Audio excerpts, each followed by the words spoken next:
everyone! For this video, mag-unbox ako nitong Han River Visual Air Fryer. Yan, makikita nyo dito is yung kanyang branding, Han River. Tapos, visible air fryer na din siya. Malalaman nyo mamaya guys kung bakit visible air fryer siya.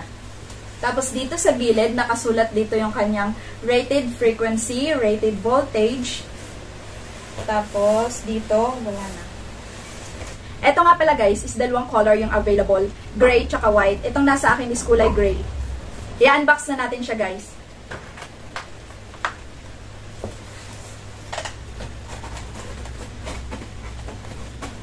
Ito nga pala guys, is nabili ko siya sa online platform. Nakuha ko lang siya ng around 1,351.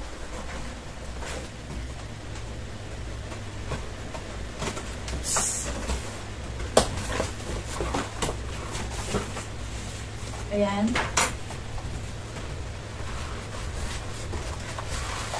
Uy. Meron na din siyang grill pan. Ayan.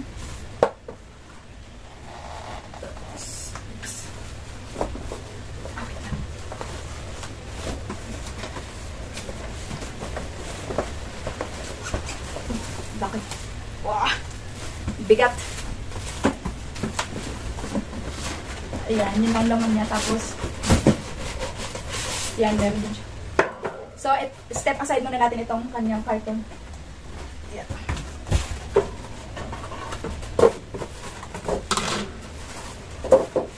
Wow.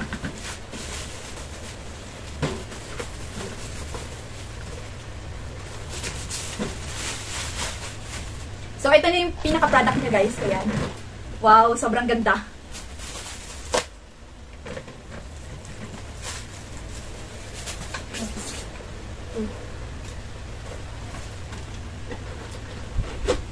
Ito. Ayan. Meron din siyang yan, instruction manual, user manual. Ayan. Tapos, meron na din siyang air fryer receipt. Yan, may pagpipilian kayo dito.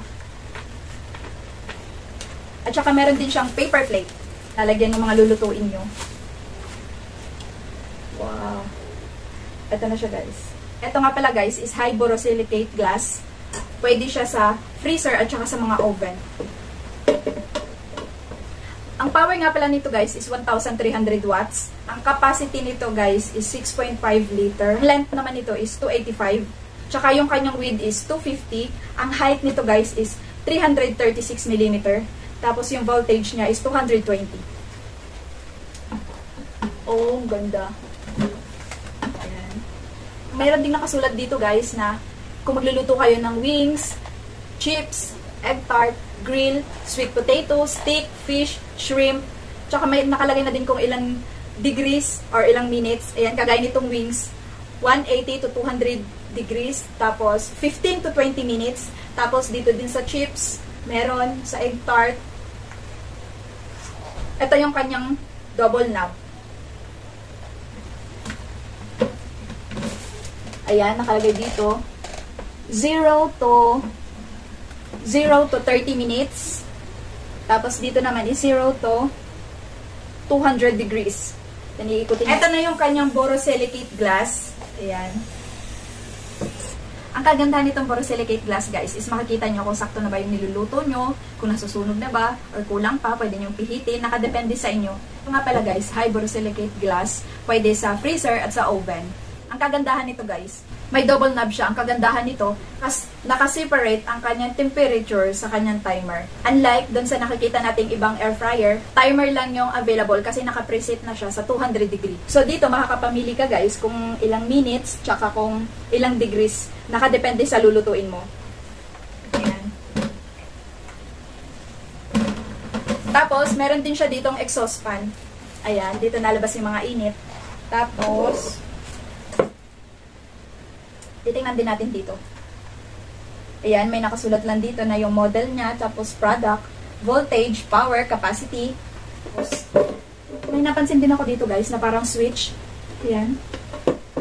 Na pag ilalagay mo siya, tapos tumama, siguro yun yung kanyang power.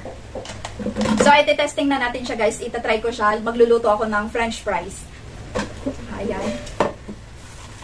Pag magluluto kayo guys, ilalagay nyo lang dito yung grill pan. Yan. Tapos itong paper plate. Yan. Yung ganyan yung itsura niya guys. Yan. Yan. So ilalagay ko na yung fries.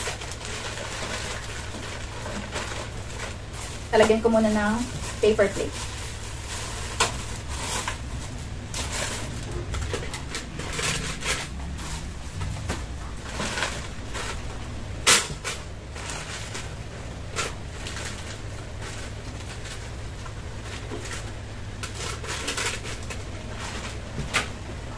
Tapos, ilalagay na natin siya.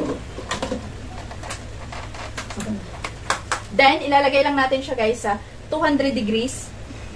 Tapos, 16 to 22 minutes. Nakadepende siya guys kung ano yung mga lulutuin nyo.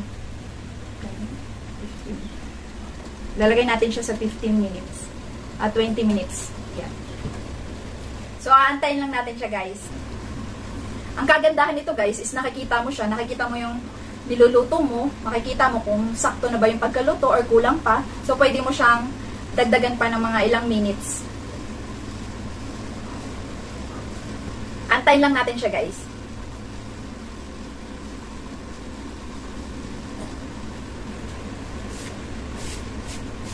Pag yung sobrang init na siya, namamatay yung kanyang power. Maganda na din to gamitin, guys, pag yung mga kung nag-iiwas kayo sa mga mamantika, ganyan.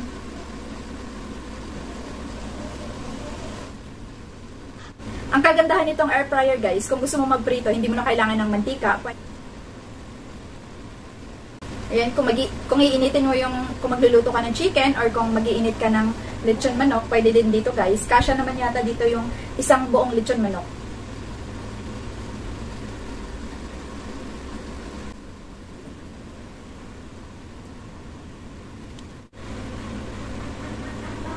Maganda din siyang gamitin guys kung nag-iiwas ka sa masyadong mamantikang pagkain.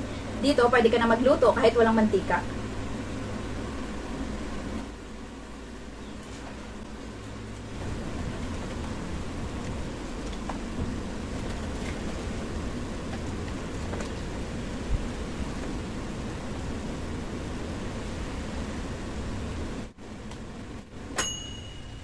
Yun. So, ayan guys, luto na yung ating fries. Papakita ko sa inyo. Ayan.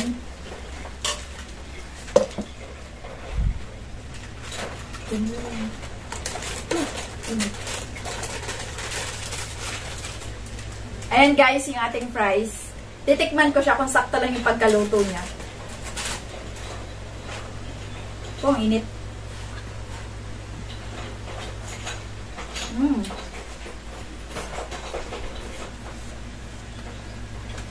Okay.